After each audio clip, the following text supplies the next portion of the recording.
David Enders adalah seorang yang anti-Katolik yang dibesarkan dalam gereja Presbyterian yang sangat melawan gereja Katolik. Gereja mereka menganggap perbedaan denominasi Protestan adalah hal biasa. Perbedaan baptisan, perjamuan, atau organisasi gereja tidak penting selama mereka percaya Injil dan hidup menurut kitab suci. Karena kitab suci adalah satu-satunya otoritas iman mereka. Gereja ini mendukung pelayanan dari berbagai denominasi Protestan yang berbeda, dan satu-satunya kelompok yang mereka lawan adalah gereja Katolik. Menurut mereka, gereja Katolik bukanlah Kristen sejati. Mereka menentang perbuatan baik yang diyakini umat Katolik sebagai jalan yang membawa ke surga. Menurut mereka, umat Katolik tidak memakai kitab suci, tapi tradisi-tradisi saja. Menurut mereka, umat Katolik tidak menyembah Tuhan, tapi menyembah Maria dan orang-orang kudus. Katanya, sakramen-sakramen Katolik justru menciptakan rintangan besar bagi iman sejati dan hubungan pribadi dengan Yesus. David Enders sangat idolakan para tokoh reformasi, karena mereka dianggap telah menyelamatkan iman Kristen dari kegelapan Katolik. Dan ini yang menjadi pemicu semangat anti-Katolik dalam dirinya. Keinginannya untuk mendapat pendidikan seminari dan menyelesaikan gelar PhD agar bisa menjadi profesor teologi yang dikagumi dan untuk menjadi ahli dalam menyerang iman Katolik. Jadi ketika melanjutkan studinya, ia fokus pada studi sejarah reformasi. David berpikir memperdalam apa yang terjadi dan yang dilakukan para bapa reformasi akan membuat dia bisa lebih menguasai ilmu menundukkan gereja Katolik. Para profesor dari seminari juga sangat anti-Katolik, sehingga sikap anti-Katoliknya semakin kuat dan berikan David semangat untuk mempersiapkan diri lebih baik lagi untuk menyerang gereja Katolik dan memenangkan para umat Katolik menjadi petobat-petobat untuk Tuhan.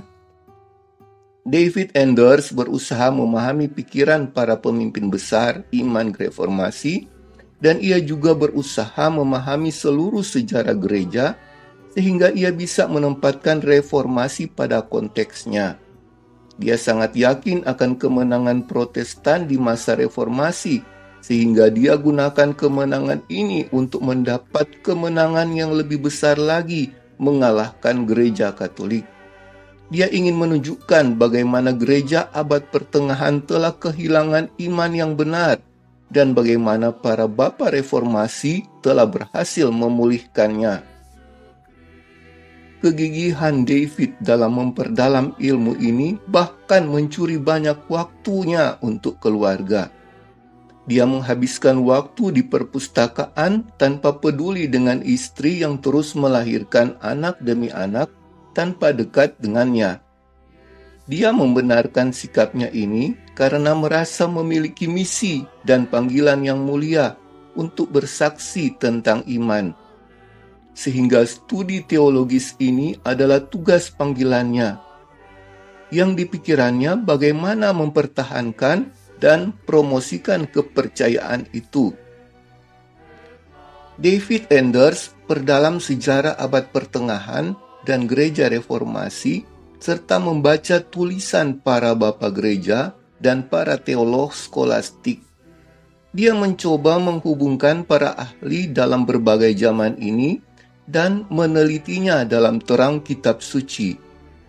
Ambisi yang menjadi tujuan terbesarnya adalah membenarkan reformasi, dan itu berarti dia perdalam tentang sola fide, pembenaran oleh iman saja, yang menjadi doktrin Protestan yang sangat penting dalam memulihkan kesesatan gereja Katolik. Dia percaya kata-kata para reformator yang bersikeras kalau mereka mengikuti gereja kuno, gereja mula-mula, dalam mengajarkan keselamatan hanya karena iman saja. Dan bukti-bukti yang dipakai adalah tulisan-tulisan Bapa Gereja Santo Agustinus yang hidup tahun 354 sampai tahun 430.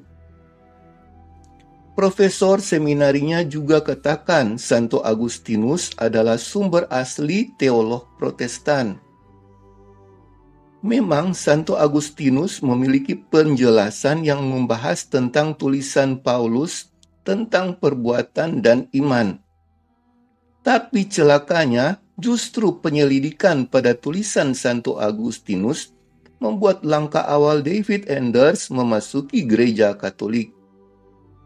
Kita akan lanjut membahas tentang pertobatan David Enders ke gereja Katolik. Tapi sebelumnya, jangan lupa subscribe channel ini dan bagikan kepada yang lain video ini agar semakin banyak orang bisa mengenal kebenaran iman Katolik untuk kemuliaan Tuhan kita Yesus Kristus.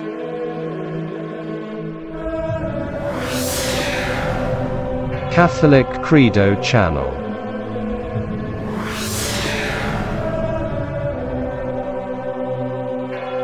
Bila tidak ingin menjadi seorang Katolik, janganlah membaca tulisan-tulisan Bapa Gereja yang hidup di awal perjalanan iman Kristen. Bila tidak ingin menjadi Katolik, janganlah mengatakan memiliki gereja yang sama dengan gereja mula-mula. Karena gereja mula-mula tidak tahu tentang sola fide, sola scriptura, dan mereka tidak anti-Katolik. Karena justru mereka sangat Katolik. Dan jika ingin hidup seperti gereja mula-mula, harus pelajari bagaimana mereka di gereja mula-mula beriman.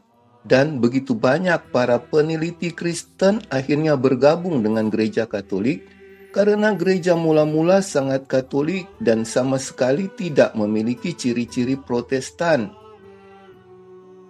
Salah satu yang mengalami pertobatan ke iman Katolik adalah David Enders.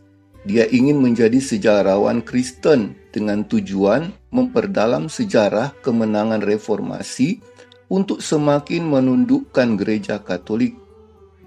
Tapi Tuhan memakai kebenciannya pada gereja Katolik untuk membawa David semakin dekat ke hatinya dalam persekutuan dalam gereja Katolik. Seorang yang sangat anti-Katolik, seorang yang sangat berambisi menyerang gereja Katolik, tapi kisah kebenciannya berakhir pada kecintaan yang mendalam pada gereja Katolik. David Enders yang mengejar gelar ahli sejarah gereja dengan komitmen yang tidak tergoyahkan akan menjadi pewarta kebenaran untuk menghilangkan kegelapan gereja Katolik dari muka bumi. Di akhir studinya, David menemukan dirinya telah beriman Katolik dan ambisinya menyerang gereja Katolik gugur. Malah ia sekarang menjadi salah satu ujung tombak gereja Katolik dalam pewartaan kebenaran dan pembelaan iman Katolik di negara Amerika Serikat dalam program Call to Communion di EWTN Radio. Bahkan ia menjadi pembicara dalam berbagai debat dan pembicara di konferensi dan di paroki-paroki. Mari kita lihat perjalanan iman David Enders hingga ia berbalik menjadi pembela iman Katolik.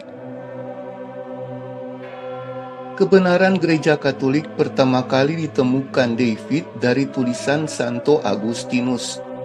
Ternyata yang dikatakan para bapa reformasi tidak sesuai dengan kenyataan yang ada.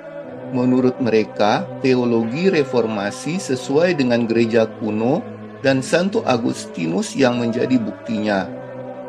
David justru menemukan Santo Agustinus menolak keselamatan hanya karena iman saja atau sola fide.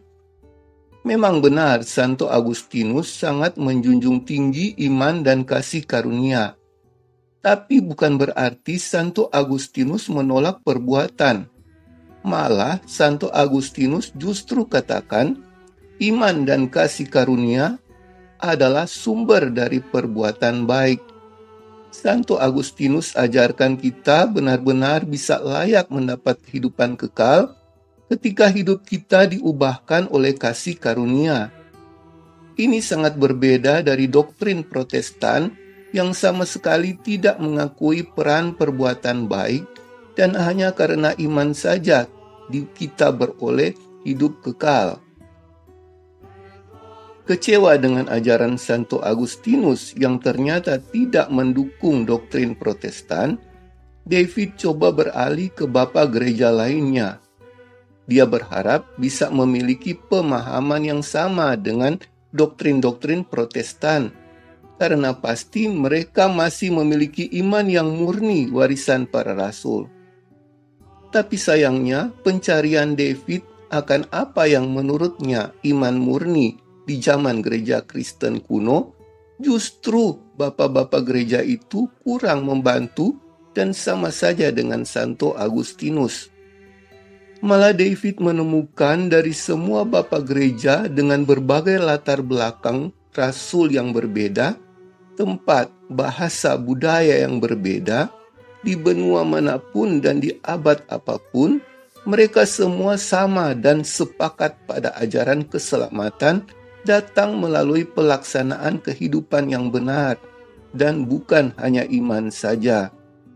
Dan yang lebih parah lagi, para bapak gereja ini ajarkan pelaksanaan kehidupan yang benar itu dimulai dan dipelihara dalam sakramen-sakramen dan bukan dari pengalaman pertobatan pribadi. David semakin bingung karena ternyata mereka, gereja awal, yang diyakini memiliki dasar iman yang benar, yang masih didasarkan dari ajaran para rasul, yang semua orang sepakat percaya bahwa gereja mula-mula adalah gereja yang sangat sesuai dengan ajaran Yesus, gereja yang masih memiliki iman yang murni, ternyata sama seperti yang ditemukan dalam gereja Katolik saat ini. Mereka sangat Katolik dan bukan seperti yang diduga sebelumnya kalau mereka bersih dari gambaran iman Katolik. David Enders kehilangan pegangan imannya. Penemuan-penemuannya melemahkan iman Protestannya. Tapi kecintaannya pada Bapa Reformasi dan seluruh hidupnya, baik keluarga, pekerjaan, karir, bahkan studinya terikat dengan Protestan, sehingga David berusaha mempertahankan iman Protestannya, sekalipun penemuan-penemuannya telah menjadi ancaman besar baginya. David pun mencari aman dengan mengabaikan 1500 tahun sejarah gereja Kristen. David tidak mau lagi perdalam tentang gereja Katolik. Dia fokus saja pada kemenangan reformasi dengan mencari bukti-bukti para bapa reformasi benar dalam pemahaman mereka tentang kitab suci. Apa yang David temukan? Ternyata para sarjana Protestan belakangan ini tidak lagi sepaham dengan para bapa reformasi. Ternyata Protestan tradisional telah salah membaca tulisan Paulus. Ternyata yang Paulus maksudkan pembenaran menurut iman itu harus dibaca dalam hubungan dengan Yahudi dan bukan Yahudi. Dan itu sama sekali tidak bisa dimengerti. Ajaran Paulus mengabaikan moralitas perbuatan baik sebagai syarat hidup kekal. Paulus menolak relevansi hanya hukum Yahudi, yaitu hukum Musa untuk mendapat keselamatan. Tapi Paulus mengajar iman sebagai pintu masuk ke dalam kehidupan yang baik untuk jadi sarana keselamatan. David menemukan kalau Martin Luther mengalami kesulitan dalam mendamaikan doktrinnya dengan khotbah Yesus di bukit, surat Yakobus, serta perjanjian lama. Dan David Enders menjadi sadar apa yang selama ini dia bangga-banggakan, yaitu para bapa reformasi, ternyata mereka telah salah dalam hal pembenaran. Dan keadaan menjadi terbalik ketika David pelajari tentang para teolog Katolik. Ternyata mereka adalah orang-orang kudus yang rendah hati, Mereka menjalankan karya amal yang heroik serta melakukan penyangkalan diri atas dunia. Bahkan sebut saja Santo Agustinus dan Santo Thomas Aquinas. Mereka mengakui bahwa mereka tidak memiliki otoritas pribadi untuk definisikan dogma gereja. Sebaliknya, David mulai menemukan cacat celah para idolanya, para bapa reformasi. David menyadari tokoh idolanya John Calvin ternyata adalah seorang yang mementingkan diri sendiri, arogan dan brutal terhadap musuh-musuhnya, suka mengutuk siapapun yang tidak setuju dengannya.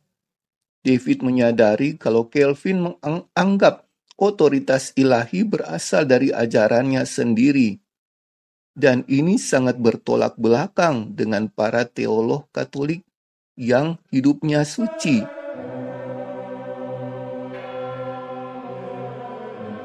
Doktrin sola scriptura juga menjadi masalah yang jadi bahan pemikirannya. Doktrin ini diajarkan para reformator, tapi mereka tidak berikan bantuan apa-apa atau keterangan sedikit pun di saat David meragukannya. Bahkan para teolog Protestan juga tidak bisa berikan jawaban yang memuaskan. David menyadari doktrin hanya Alkitab saja tidak diajarkan Alkitab itu sendiri, dan itu berarti doktrin ini menyangkal diri sendiri. Malah David melihat orang-orang Kristen mula-mula tidak tahu banyak tentang doktrin ini. Dia tidak menemukan penerapan ini dalam kehidupan iman mereka. Bahkan hanya iman saja atau sola fide juga tidak mereka tahu. Yang David temukan, umat Kristen perdana menggantungkan iman mereka pada gereja. Mereka hidup dan jadikan gereja sebagai otoritas doktrin Kristen. Menyadari kekeliruan iman Kristennya yang David pelajari sebagai seorang dalam persiapan menjadi ahli sejarah Kristen, membuat David mengalami penderitaan secara spiritual dan psikologis. Di satu pihak, dia telah menemukan kebenaran gereja Katolik, tapi dia tetap kukuh anti-Katolik dan terus menyerang gereja ini dan membela reformasi. David menemukan bahwa teologi dan pekerjaannya didasarkan pada kebohongan, sedangkan perilakunya sebagai seorang Kristen sangat kurang terpuji. David kehilangan motivasi untuk menyangkal iman Katolik, dan dia akhirnya hanya ingin belajar kebenaran. Ketika David pelajari tentang gereja, dia menemukan kesalahannya yang mengikuti ajaran Protestan, yang menganggap gereja hanyalah sebagai perkumpulan orang percaya yang berpikiran sama. Sedangkan umat Kristen kuno memiliki doktrin yang agung yang berikan penekanan pada gereja yang ternyata paham inilah yang Alkitabiah. Karena kitab suci ajarkan gereja adalah tubuh Kristus, tertulis dalam Efesus bab 4 ayat 12. Protestan mengabaikan pengertian tubuh Kristus ini dan hanya menganggap sebagai metafora belaka. Sedangkan David temukan umat Kristen kuno menafsir gereja adalah tubuh Kristus itu secara harafiah, meskipun secara mistik. Seperti kata Santo Gregorius dari Nisa berkata, "Barang siapa melihat gereja, ia benar-benar melihat Kristus." David Enders menemukan kebenaran doktrin sakramental gereja, di mana gereja membaptis, mengampuni dosa, dan mempersembahkan kurban kudus misa. Sesungguhnya Kristuslah yang membaptis, membebaskan, dan mempersembahkan tubuh dan darahnya sendiri. David menjadi sadar sakramen-sakramen tidak menghilangkan Kristus. Malah sebaliknya, sakramen justru yang membuat Kristus hadir. Saat David menyelesaikan PhD, dia sama seperti juga menyelesaikan studi tentang gereja Katolik. David yang menuntut ilmu khusus sejarah Kristen untuk mendapat bekal menyerang gereja Katolik, justru menemukan kebenaran gereja Katolik dalam studinya ini. Studi sejarahnya justru merupakan studi untuk menjadi Katolik. Semua paham tentang Maria, para kudus, dan doktrin Katolik memiliki pemahaman yang baru, dan David meyakini itu adalah kebenaran yang sejati. Kesalahpahamannya pada gereja Katolik berubah menjadi iman yang berkobar akan kebenaran gereja ini.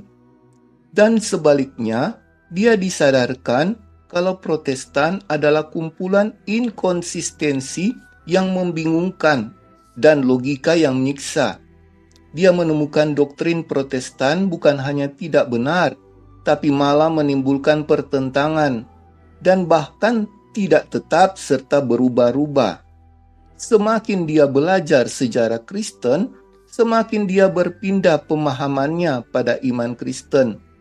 Dan itu menghantar David pada gereja Katolik. David Enders menyelesaikan gelar sebagai sejarawan Kristen pada bulan Desember tahun 2002. Saat itu semua rencananya kacau. Studinya tidak ada gunanya lagi. Keyakinan David sangat terguncang dan dia mengalami kehilangan kepercayaan. Katolik yang dia benci menunjukkan kebenaran sejati, dan itu menyakitkan baginya.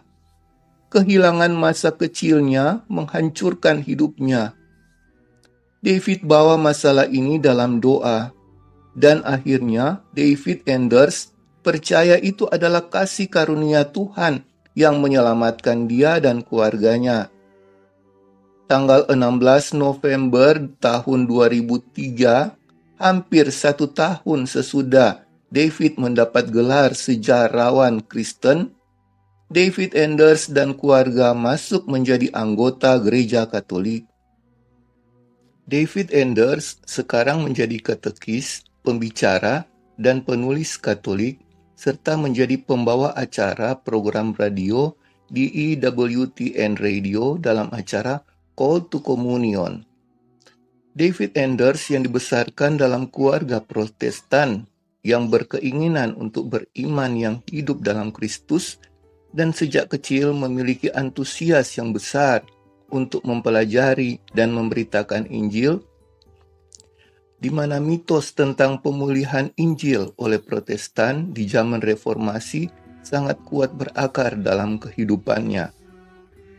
Karena kecintaannya pada tokoh-tokoh Reformasi, sehingga apa yang dilawan para Papa Reformasi juga menjadi lawan, bahkan dianggap sebagai musuhnya. Studi yang dia lakukan agar supaya menjadikan dia semakin menjadi Protestan yang tangguh dalam melawan gereja Katolik, justru dijadikan Tuhan studi untuk David mengenal kebenaran yang sesungguhnya serta menemukan kesalahan-kesalahan dari penentang-penentang Katolik yang dulu dibelanya. David Enders sekarang berbalik jadi tokoh Katolik yang populer di Amerika Serikat. 2 kali seminggu program radionya Call to Communion di EWTN Radio membela iman Katolik, menjawab berbagai pertanyaan-pertanyaan tentang iman Katolik. Menentang gereja Katolik sama dengan menentang Yesus yang memiliki gereja ini. Yesus sanggup mengubah ambisi negatif seseorang yang membenci gereja Katolik menjadi ambisi positif yang menjadikannya pemberita kebenaran gereja Katolik.